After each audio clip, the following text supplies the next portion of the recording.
Maya pa oras kabalen. Kayang tami mabilog ang puwersa ng GNN TV44, pabyela rin makapanahon at lokal na istoryang dapat yung abalo, kapamilataning garantisado, kompleto ang pambalansing informasyon. O rin po rin balitang may kalap gining Martis, September 30, 2025. Yaku po imenig ito at iti in News Force, Pampanga. Kaya katanamang silipan ng selebrasyon ng Porac kayag naning National Tourism Month king istorya ng Patricia Mamang. All smiles at katmong good vibes ing maging kick-off ning first Porac Tourism Expo aganapan king Bayong Municipal Hall bilang parte ning pamagmasusi king National Tourism Month. At chula king 30 exhibitors, iba't kareng miyayaliwang micro, small and medium enterprises o MSMEs ing pepakit king karelang produkto. Iba't kareng local delicacies, arts and crafts, ang gaking pupul dareng Ortilano. Metong kareng kaya Beketi, ing Palat Livelihood Multipurpose Cooperative, aapisali ing karelang sariwang gule at talaga namang memye kule at Bieking Expo. Para kula pambagay kay kami Ortilano, lalo na po kareng yaya luwang barangay yung ilapi yagiting gule dareng Ortilano, lalo na po dakala yaya luwang barangay yung tagay ni. Okay po yung first expo ng Porac. Agpang kang Vice Mayor Jen Capil, maulaga, ing paman nyo porta, kareng magumpisa pa mong magnegosyo. At kareng artist, uli ning maraguldang ambag, king panyulong ning turismo ning Balen. We are very supportive po sa ating National Tourism Month celebration. Lalong-lalo na po ang aming bayan po. We're aiming to be one of the top destinations when it comes to tourism. Kaya all out po ang aming tourism, lalong-lalo na ang ating pong mayor para po ma-showcase po ang ating mga local products po dito sa Porac. That's why we've held yung aming first Tourism Expo na nagaganap po ngayon para po mas mabigyan ng platform po ang ating mga local producers dito sa Porac para ma-showcase ang kanilang mga produkto. Kaya mo naman king selebrasyon, i-Councilor Maynard Lapid, ing chairman ng Committee on Tourism at kasalukuyang presidente ng Philippine Councilors League Pampanga Chapter, amemye mabiluga suporta ki programa. Dawan dipungan, kaya tabi da po reman po ng Porac. Dawan mi po yung agreement para pasikanan niya pa yung tourism na po ng Porac.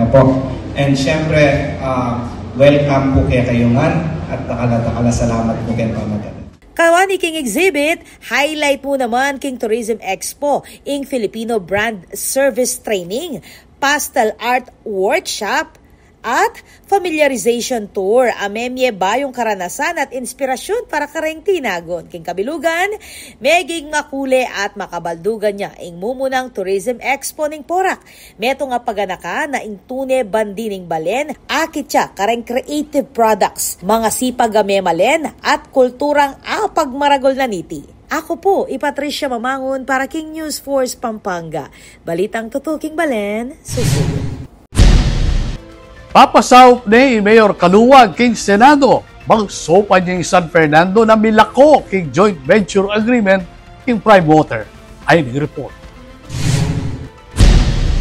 Manalakaran niya City of San Fernando Mayor Vilma Kaluwag para king karapatan dareng Fernandino, king ligtas, malinis at murang danom kayag na ning gewang hearing king Senate Committee on Public Services apani muna ng Senator Raffy Tulfo. Direkta yang minapilay Kaluwag king Senado, bangso pa niyang San Fernando na mikalas king Joint Venture Agreement o JVA na niti king Prime Water. Dinikdik ng Kaluwag na dapat masatinyang upayang syudad at reng memale na niti bang ipatupad ing sariling solusyon king krisis king danom. Keti, pepasyag ng Kaluwag, ing balaw sa problema kareng bale king San Fernando, uli ning pabayo-bayo at kulang nga supply ning danom, iba't king kasalukuyang sistema. Kaya bening alkalde king hearing City Legal Officer Cristanico Abad. Kabang kinatawa naman king San Fernando Water District din na General Manager Engineer Nelson Lingat at alwa pang miyembro ning board. Tinagunla namang keti, reng tubod iba't kareng niyayaliwang ahensya ning national government. Manwang investigasyon, sinulong niya kapamilatan ng Senate Resolution number 16 ng Senator Risa Hontiveros at Senate Resolution number 50 ng Tulfo. Alayong higpit higpitan ing regulasyon kareng JVA, dareng water district, kareng pribadong kumpanya, kalupanan ning Prime Water, Manila Water at Metro Pacific Water. Tinagon mo naman king hearing, Senator Tito Soto. Ako po, Patricia Mamangon para King News Force Pampanga. Balitang tutuking balen, susuyo. King Syudad Mabalakap, tukluking migit libong benepisyaryo ing tinanggap financial aid lalam ni programang AKAP. Tukluking migit libong below minimum wage earners, iba't King Syudad Mabalaka ting tinanggap siya 3,000 pesos sa pinansyal na ayuda, lalam ning ayuda sa kapos ang kita programo AKAP, inyang Lunes, September 29. Ing distribution, penimunanin ning Department of Social Welfare and Development o DSWD Region 3, kaya duwangan ing opisina ng Senator Lito Lapid. Penimunanin aktibidad din na Mayor Gel Aquino, TIEZA Chief Operating Officer Mark Lapid at Pampanga Board Member Maynard Lapid. Tinagon mo naman Keti din na Vice Mayor June Castro at reng miyembro ning konseho. Ang pangkang Mayor Aquino, ing programa patunay mo na ating gobyernong makasadyang mantabe king panahon ng pamangailangan dareng memalen. Ing AKAP, metong yang inisyatiba ng Senator Lapid ang mamie food, medical, funeral at cash assistance para kareng esakloning 4Ps o Pantawid Pamilyang Pilipino program at aliwa pang regular a programa ning DSWD. Ako po, Patricia Mamangon para King News Force Pampanga. Balitang tutuking balen, susuyo. Atin po mga paling balita king pamagbalik ng News Force Pampanga.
Nais naming ipaalala na ang pagtatayo ng bahay sa ilalim o malapit sa linya ng kuryente ay labis na mapanganib.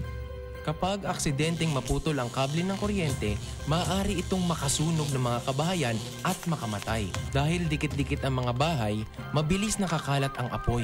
At kapag tumama ang matinding kalamidad, maaaring matumba ang tore ng kuryente at direktang gumuho ang tore sa bahay ninyo. Ang paalalang ito ay mula po sa NGCP.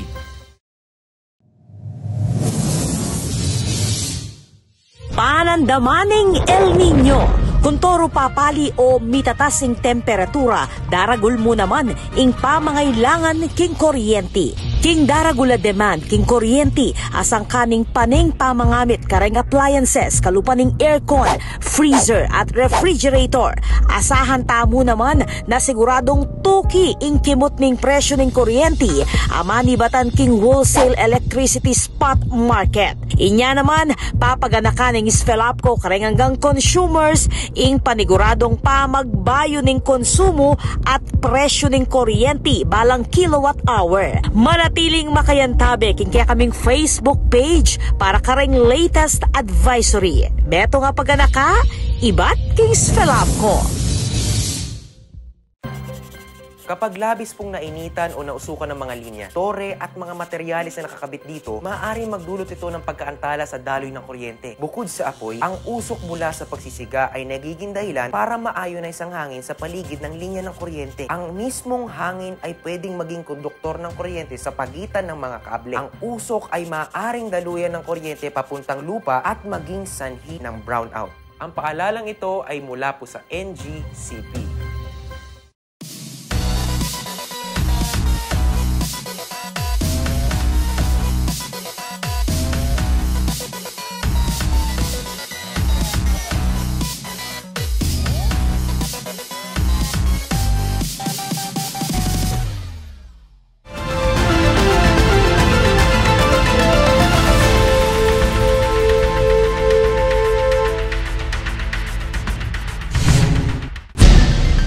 Deni pa rin balitang dapat tamang tutukan. Abi, at di ng pickleball court king SM City Telemastagan ang makabuklat Aldo ay ni-report ng Patricia Mamamon.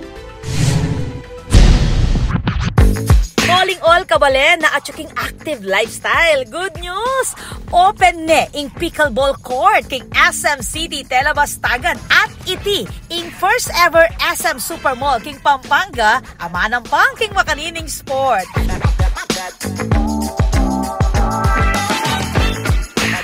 Nung trip mong mamyalong, pwede kang mag-book king outdoor court rental for only 450 pesos.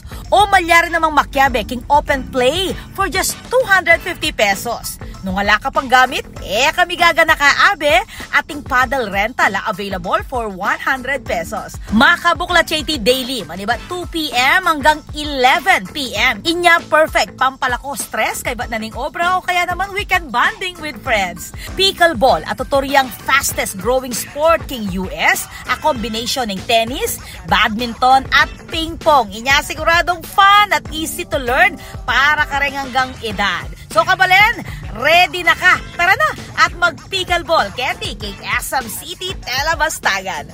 This is Patricia Mamangon on the spot.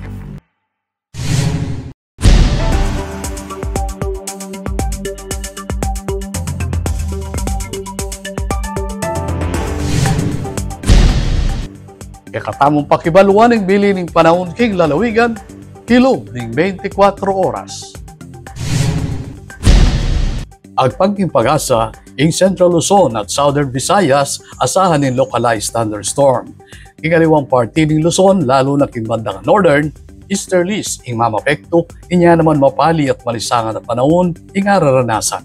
Ala ng mga akakit ng pag-asa, a low pressure area, kilubat luwal ng Philippine Area of Responsibility.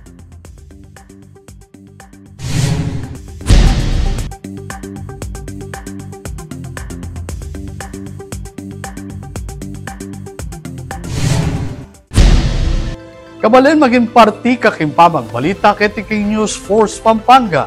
Na anumang kaganapan, isyo reklamo king kekay lugal, malyari mong ikwento isumbong, kapamilatan na rin numerong mayakit king kekay screen. Malyari mo namang mag-post king kekay Facebook account.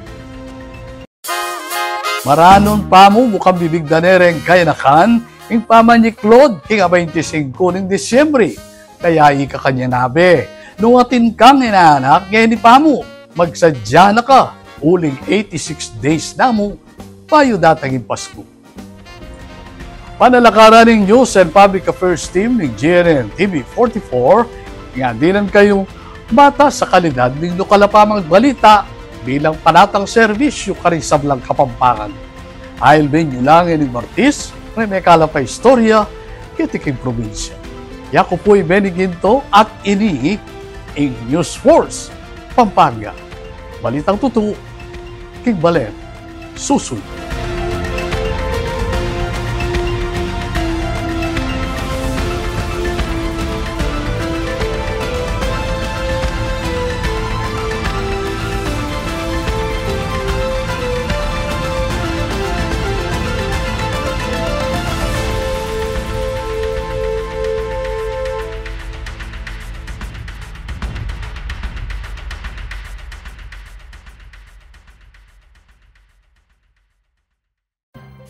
Ang inyong truck ay maaaring sumabit sa linya ng kuryente.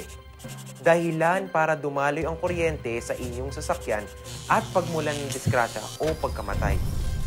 Maaari ring maantala ang daloy ng kuryente kung masisira ang linya o poste. Dahil sa lakas ng kuryenteng dumadaloy sa linyang ito, ang paglapit at pagdikit ng anumang bagay tulad ng metal, kahoy, pati na rin ng bato ay nakakamatay. Ang paalalang ito ay mula po sa NGCP.